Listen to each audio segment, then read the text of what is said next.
start again, lad.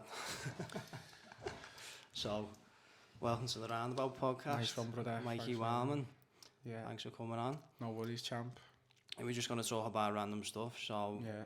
start with Thailand. Obviously, you've lived your life there the past 10 years. Can you just sort of go into that and just talk a little bit about it? Yeah, man. Well, I moved to Thailand first when I was 15. Like, obviously, I went to Glennie, school in Skam. And my brother went to Thailand when he was like, for his 21st birthday. He was only supposed to go for 2 weeks. 12 years later, he's still not come back. He loves it there. He's got 3 daughters there now. I've got a daughter myself and another one on the way. And yeah, it just changed my life. But I went there, and the lifestyle, the culture, the people there, everything there, it's the most beautiful place in the world for me. Like my heart there, man. It's got a grip on me, like. Yeah. In terms of like the culture and that, then how does it differ to here? And like what are the positives about it? Well, Thailand, like they call it the land of smiles. Everyone there is just dead happy. Like for a start, the weather's amazing. The people are gorgeous, and inside and out, lad. They're like sweaty calf, and everyone's just here to like serve you and help you, lad. Everyone's just, it's Buddhism, you know what I mean? Yeah. The Buddhist lifestyle, that's what it's like. It's probably like spiritual as well. Yeah, but very, very spiritual, I'd say. But in terms of, so you've got to hear it's like more materialistic, and yeah, everyone's like social image. Is it? I can imagine it not to be as much. Oh mate, like over like there, I'm fucking walking about in like me pajamas, fucking t-shirts and pair of Crocs, and no one gives a shit over there. You know what I mean? You do whatever you want. Yeah. Over here, everyone's like designed up, and you know, there's like you've got to keep that image up. Where over there, no one gives a shit. Everyone's just free. It's just a different way of like living.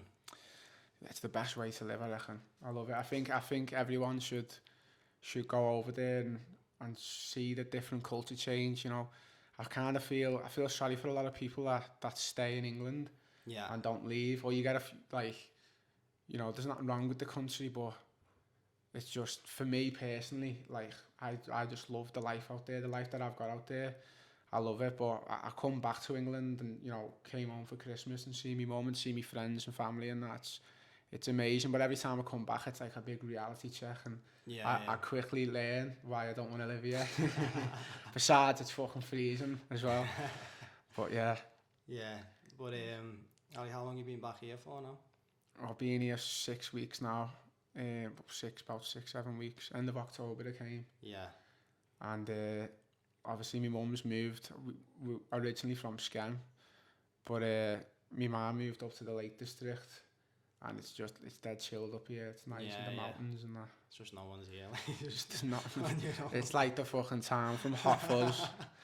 Everyone's like, morning. You walk in the shop, lad, and you know what's mad though? My ma's at the door, like unlocked. Like, she doesn't lock the door. We've got tables and chairs. The kids next door, they've got like the bikes parked outside, and she's like, I've been here 6 months and they're fucking still here. They wouldn't last a week in Skam, would they? No. You just don't have to worry as much here. Like. Yeah, they're nice people up here. They're nice back home, don't get me wrong, but I mean, you know what it's like Liverpool and Skam and places like that. Yeah, I think it's just like different. There's good and bad people everywhere, but higher percentages of crime or whatever. I don't think I've ever had, when I was a kid, I don't think I've ever had like a mountain bike that hasn't been robbed out my garden, you know what I mean? Along with a pair of me fucking undies and that. You know what I mean, lad? It's just like, it's sort of, there's nothing against people, but then that small town, there's so much more. It's like a little bubble, innit? Yeah, it's like a little bubble, lad. Little fishbowl. I can sort of understand, because I lived in Dubai for 6 months. Oh, did you? Yeah. What was that like? That was amazing. Yeah. But it's good for like a holiday, and I couldn't really settle there. It's hard. Like the fucking high life over there. And it's all the high life, and that's the thing. It's good for a bit, and then you're like, the novelty wears off. Yeah. It's more like superficial lifestyle.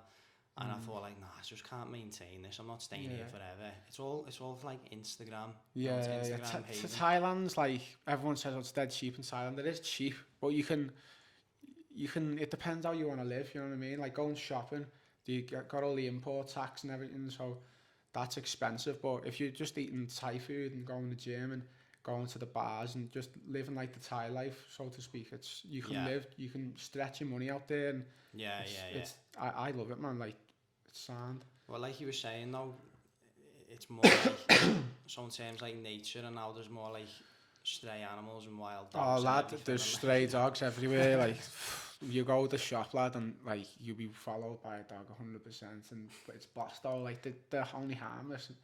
But it's like where I lived at the back of a place called Pattaya Elephant Village, and literally within 2 minutes of leaving my front door, I'll like drive round the back of ours, and there's elephants like just walking around in a big field and that, and it's like mesmerising, bro. Every day I'm like, wow, fucking hell, these. You know what I mean?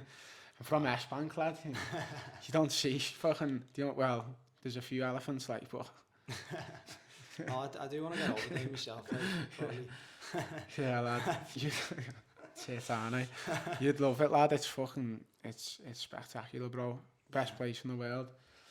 In terms of though, like, what's it done for your mental well-being and your overall health and your lifestyle? Oh, lad, just completely the whole lifestyle change over there. Like, I got into the boxing. I've always loved boxing, and shout out Bert Green, ABC, Colin Day, and all them. Those guys are fucking amazing people, man. Like, me, you, Tom, Casey, all the boys and that, we all used to go down Birds Green and get a session in together. Good sessions, man. Oh, lad, those were the best days ever. We had like a little team of us, didn't we? Training and going on runs, and that was good, man. That was amazing, lad. And I think I had that when I was in SCEM, and that like boosted my mental health and well-being. Like, if I didn't go boxing, I'd feel like shit. And it's good for the kids as well. Yeah, it's keeping them off the streets, everything. Yeah, and they're not getting involved in the wrong things. They're learning discipline.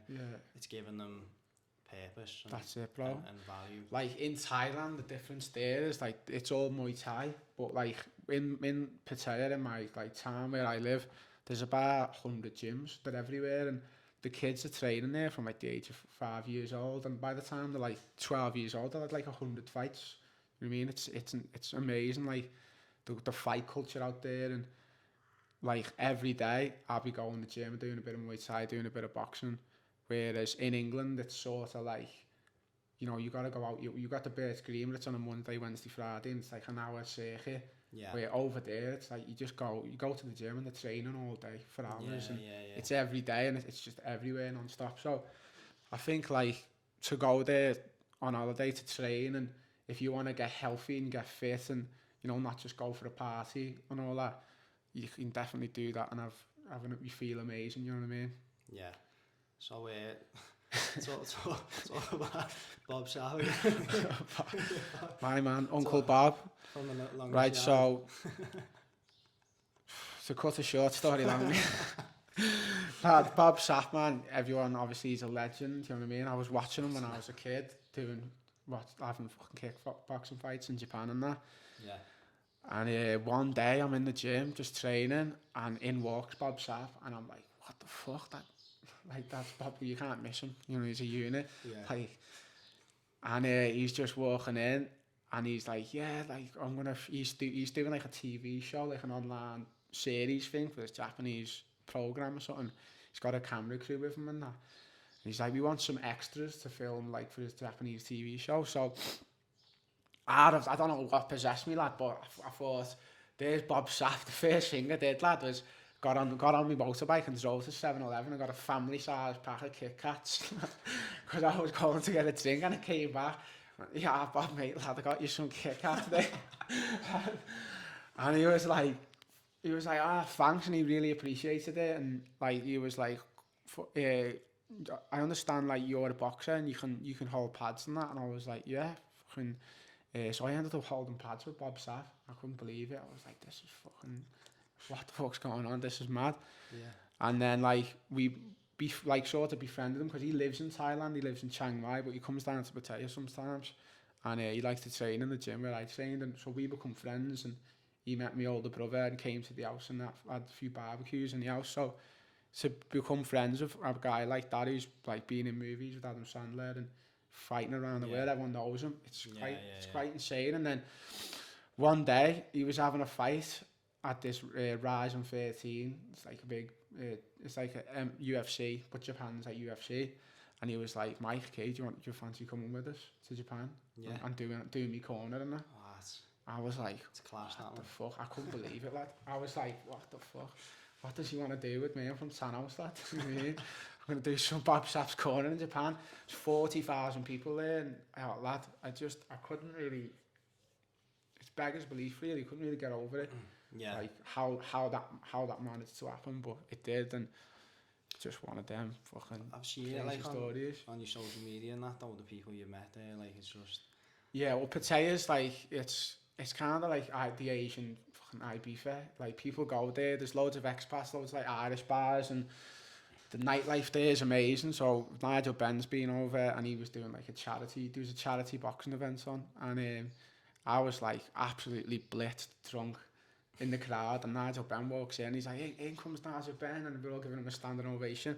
He jumps in the ring with a pair of pads, and he's like, does anyone want to do some pads, like, for charity? And everyone that knows me, Pattaya knows, like, that I boxing over there. Everyone just went, just looked at me. He was like, get in there, Mikey. I can't even fucking stand up properly, lad. I'm like, go ahead, fuck it then. So I jump in there, and then I'm hitting the pads with Nigel Ben, and I had a little play spar with him. And, like, I was speaking to him for like 10 minutes. It was just amazing. Met Ricky Hatton over there. Met Frank Bruno over there. Is he? Yeah. Yeah. Class, man. Class, bro. And then Mayweather's uncle. Mayweather's uncle. Yeah, well, me and our kid went on holiday. Well, that was in Vegas? That was in Vegas, yeah. For my 21st birthday, we flew over there. And, fucking hell. We just like Vegas, if you've ever been, it's the most unbelievable place on the planet, lad. It's like the mecca of everything that's happening. So we went to LA first, and we stayed there for like a month, Venice Beach, and went to the Comedy Store, watched Joe Rogan like live in the Comedy Store. It was amazing, lad. And we were like, before my birthday, let's go to Vegas and go on a proper bender and that. So we went there, and like, we went to Ramsey's restaurant, and just we had a boss time, and did some training. I did some training with Freddie Roach, Mayweather's trainer in LA. That was an amazing experience. He's like the best, meant to be the best coach, isn't he? Oh, lad, he's an amazing man. Him. Like, he's got Parkinson's and he's got Parkinson's disease, and like, he's all, you know, he got the shakes and all that, but the boxing, like, stops all that down. Like that's like his cure for his Parkinson's, is coaching people how to fight. It's mad. I don't know whether that has like a neurological effect on him. People like benefit from that as well. Like, they enjoy coaching people and seeing them do well. That's good for their like mental health and well-being definitely as well. That definitely helping people, just helping people in general makes you feel better, you know what I mean? What would your advice be to people then, say, who are like the guru? Come to me for advice. To people who are like, you know, stuck here and like, you know, they're struggling, or someone who wants to do something, what would you say to them? Like, well, I can only give you advice from my experience, which would to be like, go to the gym, get out the kitchen, fucking at 4 a.m. doing lines with fucking your mates that aren't really. I seen Mikey Wright, shout out Mikey, posted a video on Facebook the other day, and he just nailed it on the head, saying like, your friends that like, you're feeling down, you're in a bad mental shape, if they're struggling, then they're like, come here, let's go for a pint, and then the pint turns into a fucking an 8-ball, and then you're sat in someone's kitchen for 2 days. It's never just one either. Oh, lad, it's always a bad decision. That circle is it's the never ending. It's alright enjoying yourself, but then as long as you know your limitations, you have the balance. But some people can't do that, so it's like, you're just gonna have to knock just knock it on the head, like, if you can't. Yeah, there's people there like back home, like, I'm not saying any names, but every weekend they're on it, and then through the week they're like, I feel like shit, and I'm depressed, and I'm like, I'm not surprised, lad. They don't plan on it, but then it ends up happening because someone offers it them or whatever. Yeah, you know, I mean, I've obviously been very blessed, and I've been very fortunate. So I've like a very successful brother who's looked after me, and you know, I've been looked after, and that, and I've went over to there. Get away from. Yeah, I mean, but I was going on the downward spiral stuff and scamming with my mates, being a divvy and you know, out every weekend and all that. And I think one thing that saved me from that was going to boxing and like training and putting all that into it. You to something else. And yeah. Well, you just find it could be anything. It could be going to footy. It could be like you know swimming, just going getting out on your bike, going out for walks and that. Just whatever your vice is that makes you feel better about yourself. Just get after it, you know what I mean? Your brother though, so he went quite, so you're saying he was it 15, 12 years ago? 12, so he's... And he started his nightclubs and all that, didn't he? And well... party lifestyle, man. Over there. Fucking hell, lad, it was insane, like... Yeah, well, he had a successful company, and like when he went over, he invested and he got himself a house, big gorgeous house. He owned 3 nightclubs at one point. By the time he was 25, 26, he had 3 nightclubs in Thailand, and that was like he built his empire out there, and he loved it. And just before COVID, he sold all the clubs because he's got the kids now. He's very family orientated, and he's moved up to the village where like his missus and that lives, and he's got a big plot of land up there, and he's a vegetarian, doesn't eat meat anymore. He doesn't drink as much. He's got like pigs, horses. He's got all animals on his ranch. It's completely changed. Like it's completely like flipped on its head since he's watching him grow from like a young, like brash lad from Skem. He's built an empire, and I'm so proud of him, man. You know, now he's moved out there, and he's a family man.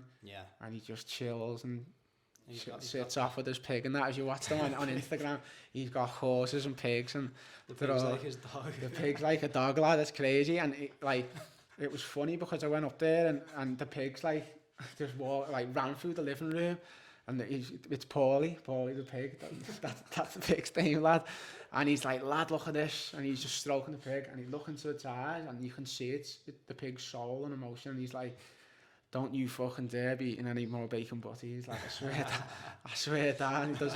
He doesn't eat meat anymore. He doesn't. He's so empathetic towards life, lad, and like, I think that's the best way to be, really. You know what I mean? There's so much. Like, I'm not saying you should be a vegan because you know I eat meat still, but each to their own. Each to their own, really. Yeah. Well, that's it from me, lad. I think. We went through everything, but thanks for sharing your story and no worries, brother, anytime. Appreciate it, man. Thanks for coming on. Yeah, defo, love you, lad. You're a fucking legend.